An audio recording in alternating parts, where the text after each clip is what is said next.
Hello, Professor. I'm Nantian Chen. Today, I'm going to share my final project to Tim Hortons' expansion strategy into Japan.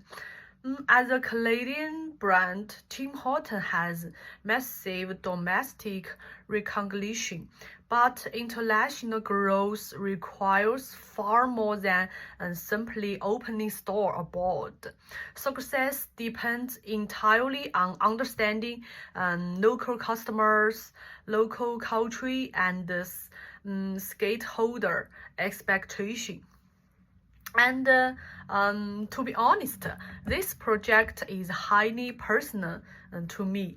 I absolutely love Japan, and having traveled there many times, I have always been deeply fascinated by their rich culture, their strict attention to detail, and their world-class hospitality. The Japanese word is omotenashi, which is the Japanese philosophy of ultimate customer service.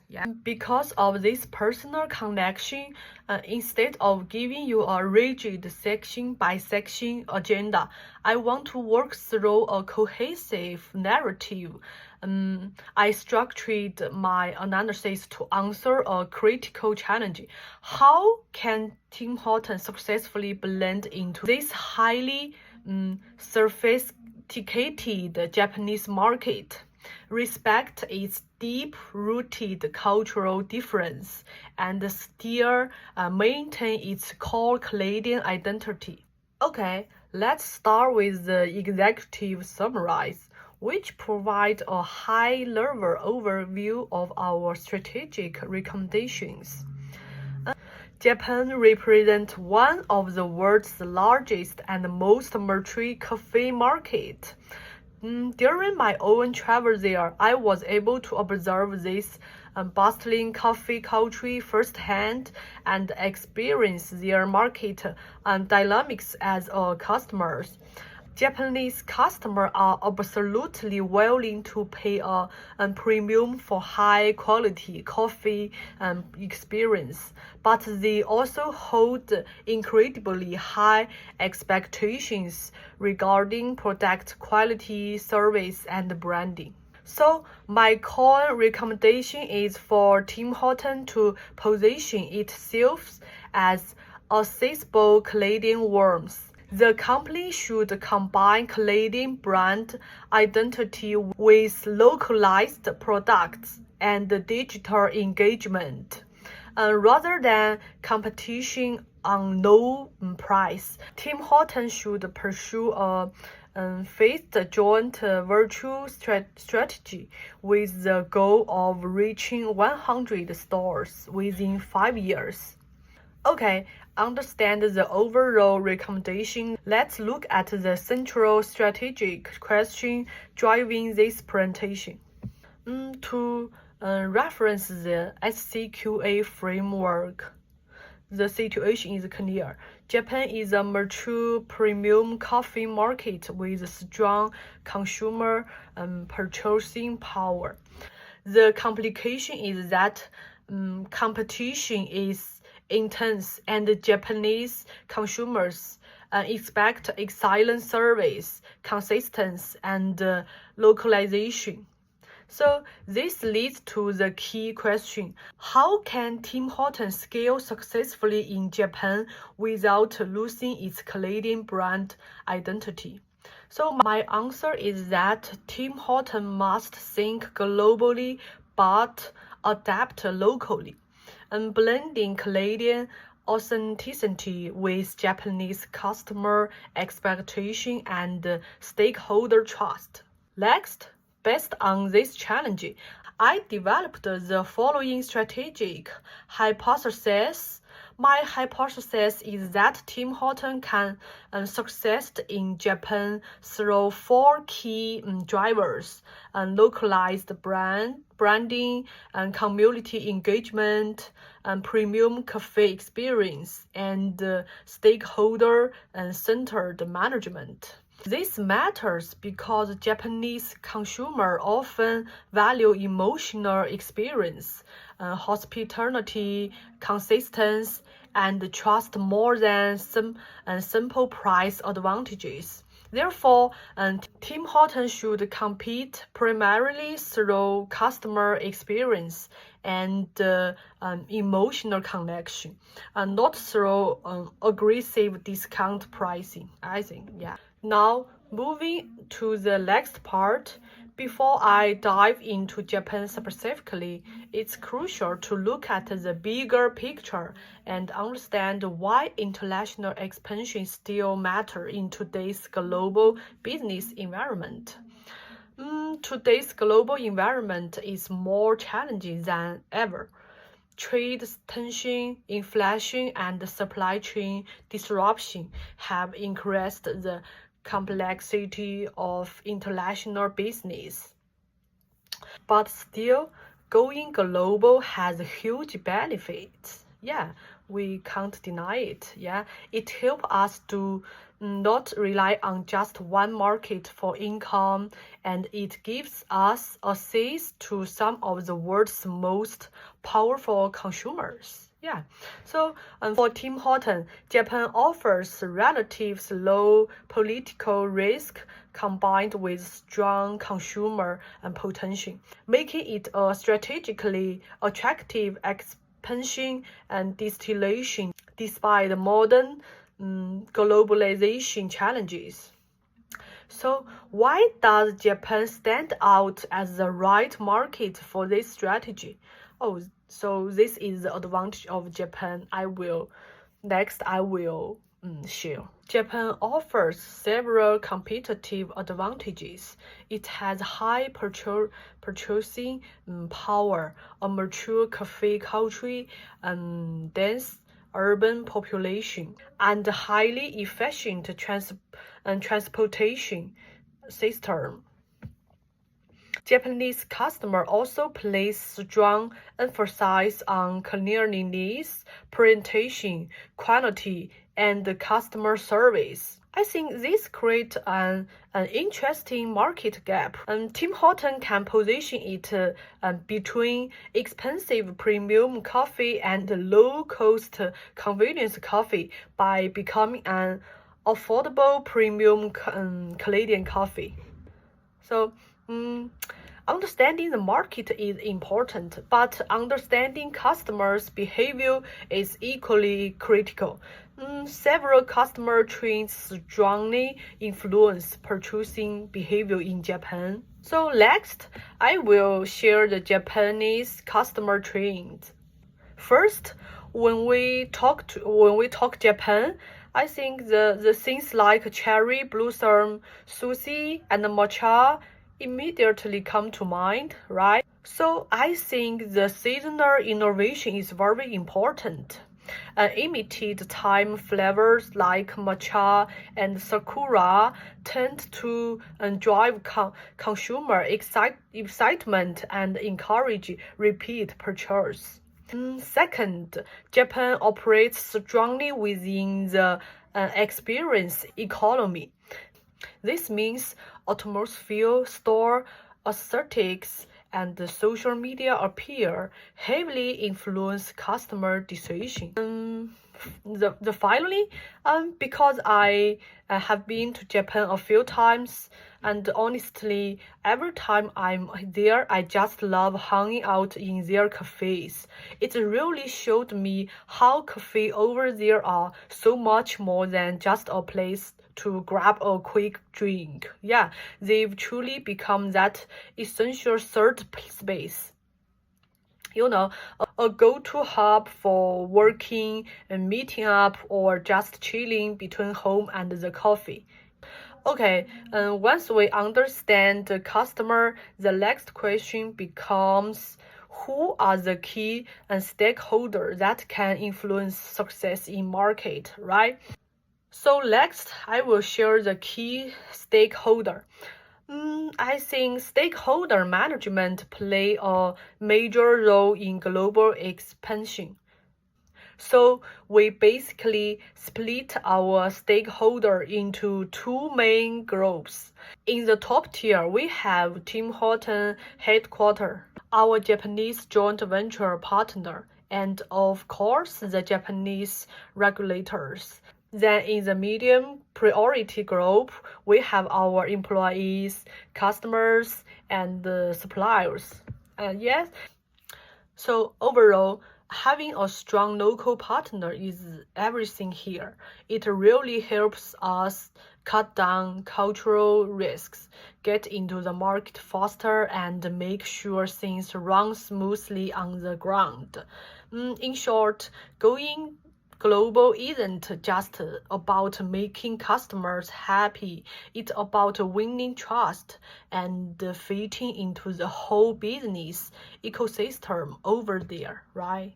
Okay, next, let's take a closer look at the specific value Tim Hortons should create for the stakeholders. First, for our customers, value isn't just about a cup of coffee. I think it's about emotional comfort, reliable service, and testing that distinctive Canadian coffee experience. And for our employees, it's about professional respect and cross-cultural and training and real career growth opportunities. And for the local communities, Tim Hortons needs to focus on local sourcing and sustainability and real neighborhood engagement. So, in short, when stakeholders feel respected and included, and trust naturally goes up. And that trust is exactly what drives our brand legitimacy and long-term sustainability in Japan. But however, creating stakeholder value requires understanding an important challenge. That's a cultural difference between Canada and Japan. This is very important. So next, let me talk about the culture, because Canada and Japan has miles apart when it comes to how people work and communicate. If you look at Canada, the business vibe is much more casual, flexible, and focused on the individual. But Japan is complete opposite. It's very structured, precise, and entirely focused on team harmony. As managers, our biggest job is finding that sweet spot between Canadian friendliness and Japanese discipline. If we can successfully activate this gap, that's where our real localization success comes from. And the best way for managers to balance these two cultures is through a carefully crafted localization strategy. Let's look at how we do that. On the product side, we are not just bringing the standard menu. Tim Hortons should introduce localized innovation like a matcha double double and sakura donuts and even red bean tidbits. For the store design, we want to create a space that blends minimalist Japanese aesthetics with that cozy and warm Canadian cabin vibe. And for the service, we must embrace omotenashi, the famous Japanese philosophy of exceptional, anticipated hospitality. So overall, our goal is not to try and become a Japanese brand. The real strategy here is adapt locally while proudly keeping our core Canadian identity. As this Harvard Business Review study highlights, the ultimate goal of our global expansion is a perfect balance, adapting seamlessly to Japan without dilute the core brand identity that make Tim Hortons special. Okay, now that we've established our localization mindset, let's look at how we actually operationalize this through our functional strategies. Starting with marketing 4Ps. First, the P is product.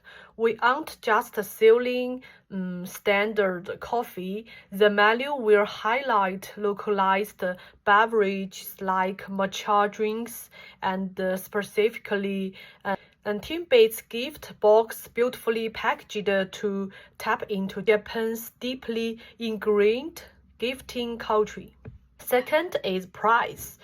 We are adopting a smart, tiered approach. We'll use premium pricing for our unique seasonal items, but pair that with value-driving, commuter-friendly combos to secure daily value. The third P is place.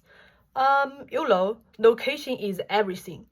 Our footprint will focus heavily on high-traffic subway hubs and major urban lifestyle districts where our target consumers work and shop.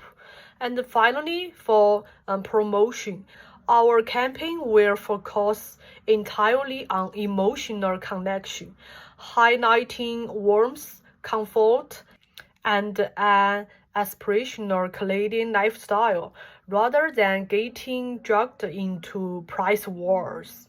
In short, every P is aligned to make Tim Hortons a premium yet accessible daily retail in Japan.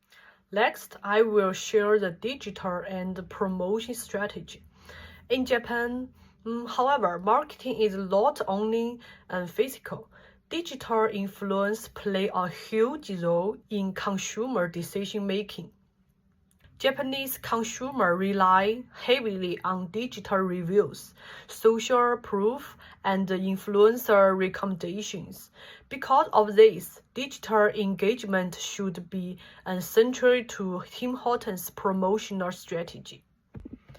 9 is going to be our heavy haters, INE. It's like the WhatsApp we used, yeah, and almost everyone use it in Japan. So we are integrating it completely for loyalty points, coupons, and keeping in touch with our customers. For social media, it's a two-pronged approach. We'll design Instagram-ready products to get people slapping photos and use TikTok Japan to drive viral campaigns and fun, interactive challenges. In short, if you don't exist digitally in Japan, you don't exist at all. This digital footprint is exactly how we build real trust and scale our brand credibility.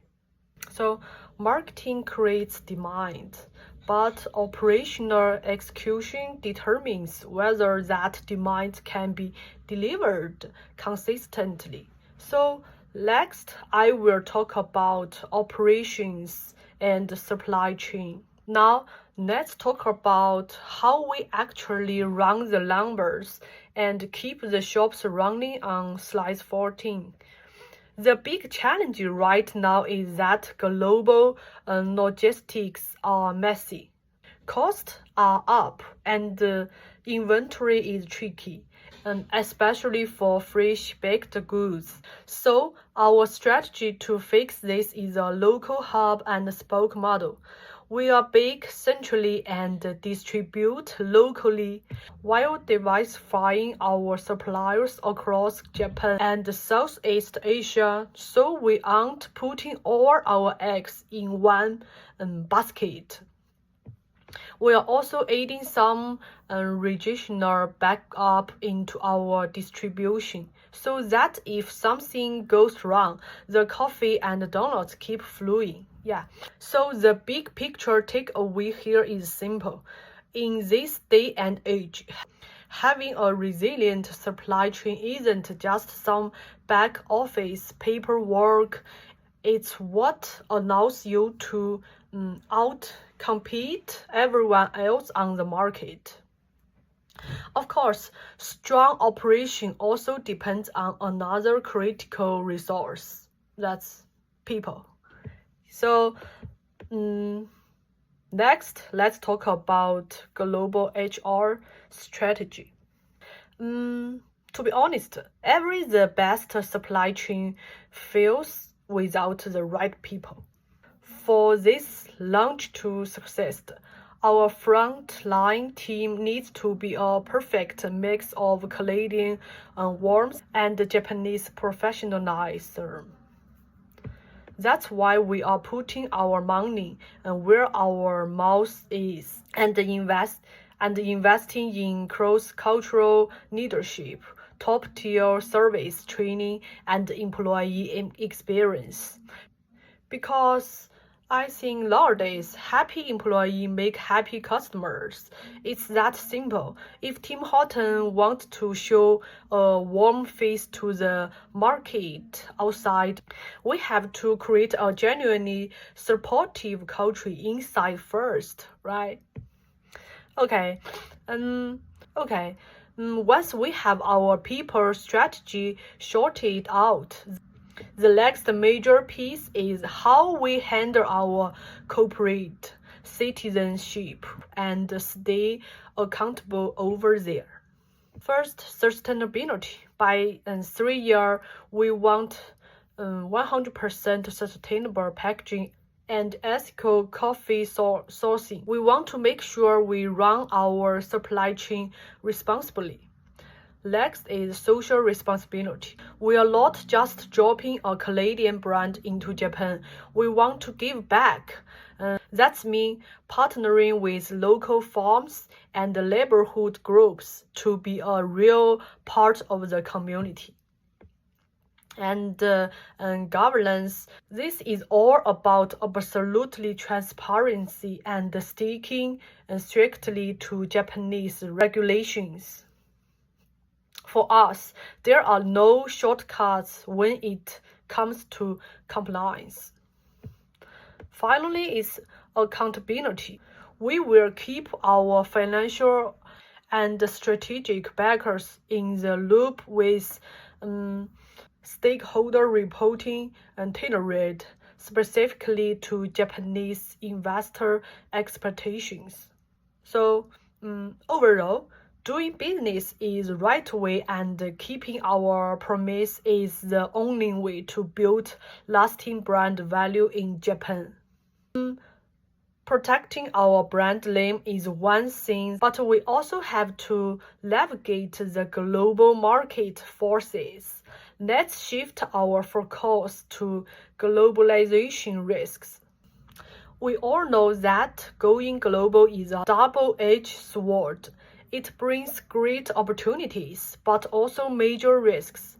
Right now, the biggest global challenges are trade tensions, supply chain messes, inflation, and geopolitical instability. So, how do we protect Tim Horton from these macro shocks? We do it by spreading out our suppliers, taking a slow and phased approach to our expansion, sourcing locally where possible, and tightening our inventory planning. In short, the big takeaway here is that winning internationally today isn't about rushing into a market blindly. It's about being resilient, flexible, and ready to adapt locally. So, what exactly are we up against on the ground in Japan? The main hurdles are well-established competitors, high overhead costs, the fact that nobody knows who we are yet, and the risk of a cultural mismatch. But the real psychological challenge here is consumer perception. If we aren't careful, Japanese customers might just write us off as just another Western coffee brand taking up space. So that's why differentiation isn't just a buzzword for us. It's a survival strategy. To win, Tim Hortons has to stand out from day one. We do that through a mix of our unique Canadian heritage, smart localization, and emotional connection, instead of getting trapped in a race of the bottom on pricing. So, how do we actually de-risk this entire expansion? Let's break down our defense plan. We have an exact fix for every program we just mentioned. First, to fix the brand awareness program, we are going big from day one.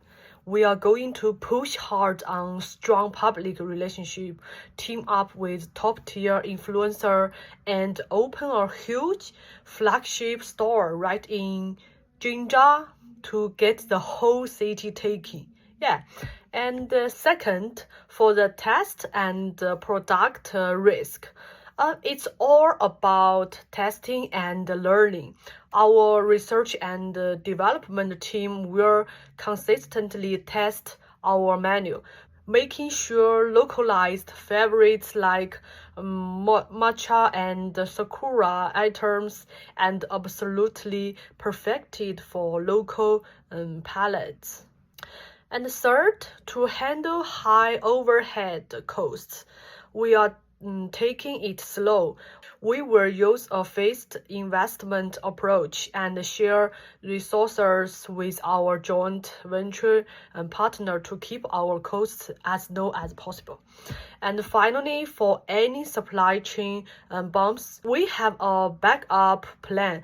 We will use a multi-source strategy and blending both local and global suppliers. So we never run out of stuff. So I believe good strategy is not about eliminating risk completely. It is about planning for risk intelligently. Yeah. So next, with risk management in place, the next question becomes, how should Tim Hortons actually enter the Japanese market, right? Instead of trying to open stores all by ourselves, our plan is to form a joint venture with a strong Japanese partner. Yeah. First, the locations. It unlocks connection to prime real estate that we couldn't get on our own. Second, the know-how. They already know the local culture and regulatory rules inside out. And third, the logistics. We can just plug right into their existing supply chain infrastructures. After selecting the entire model, the company should begin with a carefully designed pilot phase. So, we have the partner. Where do we actually open the very first doors? It's very important question, right? Next, let's look at our pilot store strategy. We believe the smartest way to enter Japan is through a carefully designed, highly strategic pilot phase in Tokyo. Instead of scattering our resources, we'll target 3 distinct hubs, each with a very specific strategic mission. First is Ginza. You know, this is almost the most famous place in all of Tokyo. So this will be our flagship location, designed entirely to establish the prestige, brand authority, and elevate our overall premium image. Second is Shibuya. This is a location where target the young culture, and driving massive social media visibility and organic buzz. Next, third, Tokyo Station. This will serve as our high traffic laboratory to test our efficiency with daily commuters and capture the gifting-oriented customer segment. To put it simply, we are not trying to conquer the whole country on day one. The real victory for these pilots is to listen to our customers, smooth out the operational bumps, and get people talking before we push the button on scaling up. Next, once the pilot phase generates learning and brand traction, the company can begin structured expansion. Our expansion follows as disciplined, phased growth model to ensure we don't outpace our own capabilities. First, in year one, we get it right. We focus on the Tokyo pilot, perfect those mature donuts and red bean timbits, and get our line loyalty program running. In year two, we hit our stride. This is when we take the brand to Osaka and Yokohama and start telling our story to the whole country and through national advertisements. And by year three, we go big. We'll bring that classic Canadian drive-through experience to the Japanese suburbs and focus on local sourcing to keep everything fresh.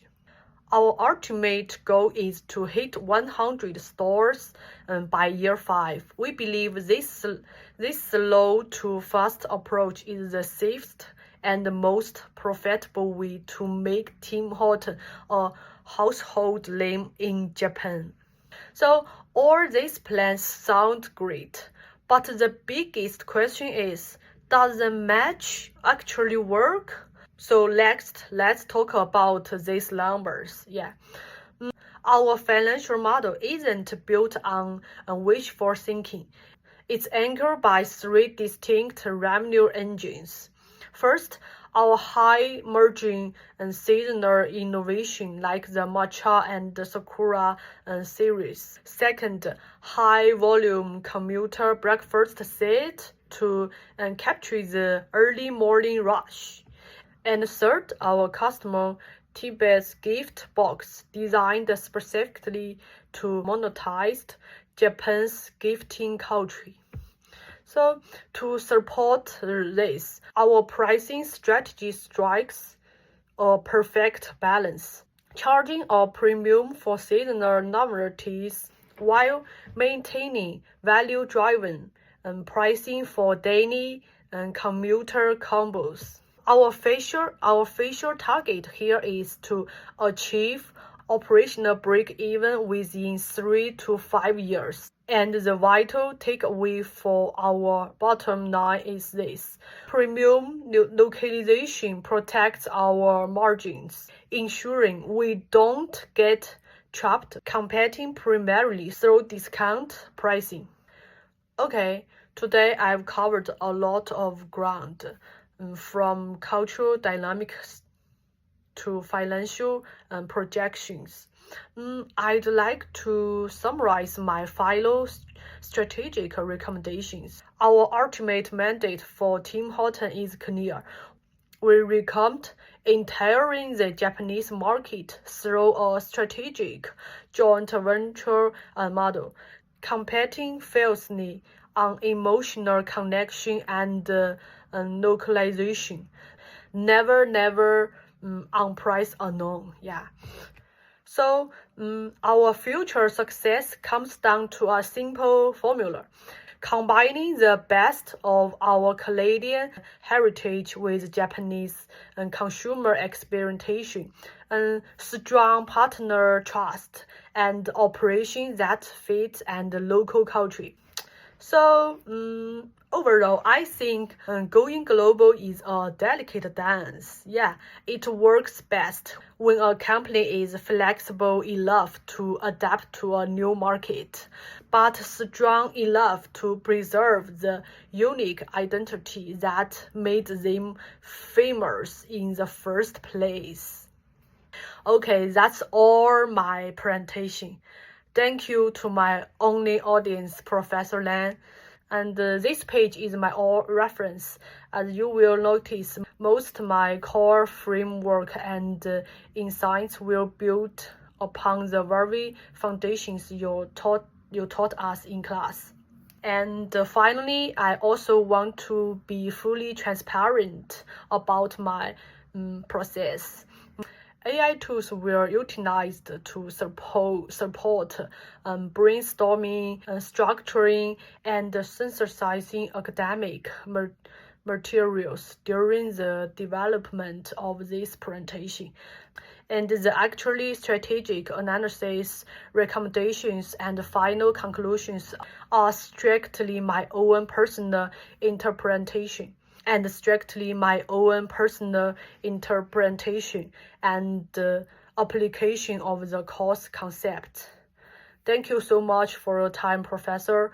Hope you have a wonderful summer. Bye-bye, Professor.